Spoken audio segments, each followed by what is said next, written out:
Neat qualify అయిన స్టూడెంట్స్‌కి అయితే మనకు ఆబ్వియస్‌గా ఆపర్చునిటీ ఉంది జార్జియాలో.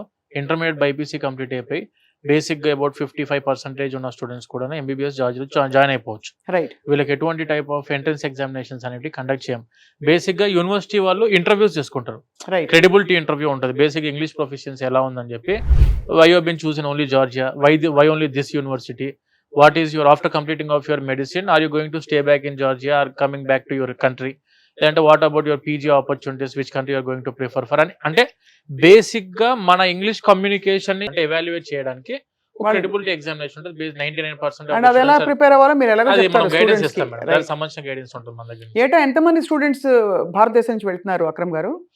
భారతదేశం నుంచి వెళ్ళే స్టూడెంట్స్ కనుక చూసుకుంటే మనకి ఆన్ యావరేజ్గా ఒక 8,000 to 9,000 స్టూడెంట్స్ వెళ్తారండి జార్జియాకి.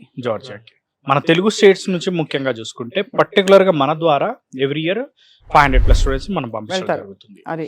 And very very important thing ఏంటంటే జార్జియా ఎందుకు ఇంత ప్రాచుర్యం పొందిందంటే ప్రధాన కారణాలు ఏంటంటే ఇందాక నాగేంద్ర గారు చెప్పినట్టు కూడా జార్జియా విషయంలో మన భారత ప్రభుత్వం అరౌండ్ 3 సార్లు, ఒకసారి కాదు 3 సార్లు డైరెక్ట్ గా Georgia education one of the best education, జార్జియాలో MBBS equal to India, Georgia వెళ్ళి చదువుకోండి, ఈవెన్ యుక్రెయిన్ స్టూడెంట్స్ విషయంలో కూడా జార్జియా వెళ్ళి చదువుకోండి అని చెప్పింది.